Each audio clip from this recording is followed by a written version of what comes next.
Chapter 1: The Mysterious Artist. In the heart of Paris, on a cobblestone street lined with charming cafes and boutiques, stood an old art studio. Its owner, Monsieur Henri Leclair, was a reclusive painter whose works had captivated the art world for decades. Despite his fame, little was known about him.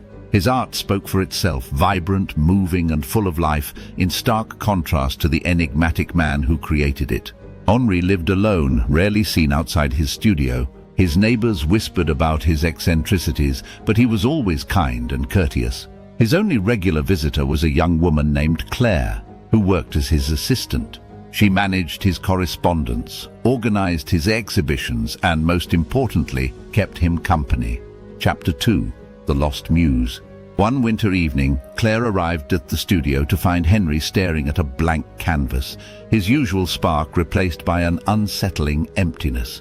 "Monsieur Leclair, are you all right?" she asked, concerned. Henri sighed deeply.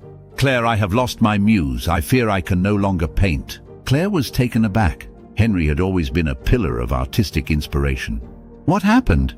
"It has been 10 years since I last saw her," Henri began, his voice trembling. "Her name was Isabelle. She was not only my muse, but also my love. One day she disappeared without a trace. Since then, my art has been a way to cope with the void she left." Claire listened intently, her heart aching for the old man. She had never seen him so vulnerable. Determined to help, she vowed to uncover what had happened to Isabelle. Chapter 3: The Search Begins. Claire embarked on her quest, starting with the few clues Henri had shared. Isabelle had been a dancer at the Opera Garnier, known for her ethereal beauty and grace. Claire visited the opera, speaking with dancers, staff, and anyone who might have known Isabelle. Most had only vague memories, but an old janitor remembered her clearly. "Isabelle was a star," he said, his eyes shining with nostalgia. "But one day she vanished. There were rumors. Some said she ran away. Others believed something bad happened to her." Claire followed these leads, delving into old archives, newspapers, and police records. Each clue led to a dead end, but she refused to give up. Chapter 4: The Hidden Journal. One afternoon, while rummaging through Henri's old belongings in the studio's attic, Claire discovered a dusty, leather-bound journal. It was Isabelle's journal. Trembling, she opened it and began to read. The journal painted a picture of a passionate and tumultuous relationship. Isabelle wrote of her deep love for Henri, but also of her struggles with the pressures of her career and the secrets she had to keep. The final entries were the most revealing. Isabelle hinted at a dangerous secret threatening her life, but the details were cryptic. Claire felt a renewed sense of determination. She was closer than ever to uncovering the truth. Chapter 5: The Secret Society.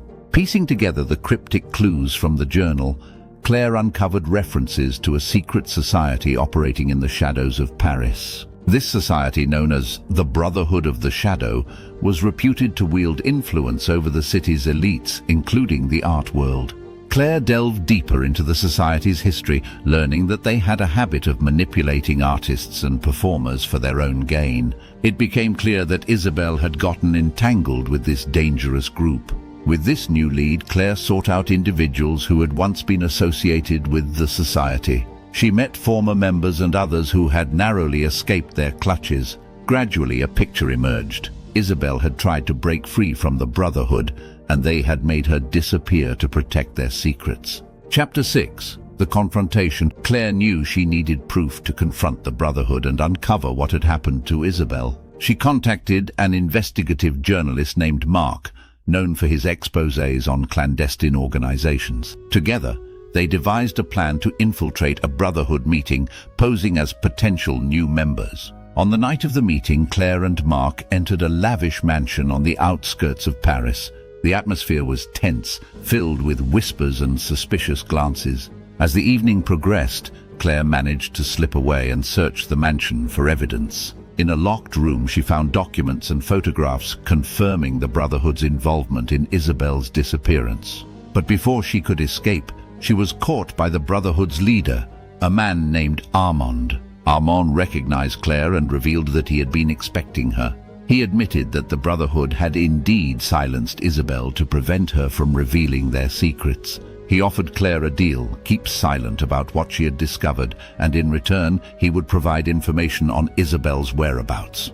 Chapter 7. The Reunion. Torn but determined, Claire accepted Armand's deal. He revealed that Isabelle had been sent to a remote convent in the French countryside, living under a new identity to protect her from the Brotherhood. Armed with this information, Claire and Marc traveled to the convent. Upon arrival, Claire was met with resistance from the nuns, but she insisted on seeing Isabelle. Eventually, an elderly nun was brought out. Claire recognized her immediately. It was Isabelle, aged and weary, but undeniably her. With tears in her eyes, Claire embraced Isabelle and told her about Henri. Isabelle was overwhelmed with emotion, having believed she would never see Henri again. She agreed to return to Paris with Claire. Chapter 8. The Last Painting. Back in Paris, Claire arranged a reunion between Henri and Isabelle. The moment they saw each other, years of pain and longing melted away. Henri's eyes sparkled with a mix of disbelief and joy. With Isabelle by his side, Henri regained his inspiration. He began working on one final masterpiece, a painting that captured their love and the years they had lost. The painting, titled Love Reunited, became his magnum opus, a testament to their unbreakable bond. Chapter 9. A New Beginning. Henri and Isabelle's reunion not only rejuvenated their spirits but also inspired the artistic community.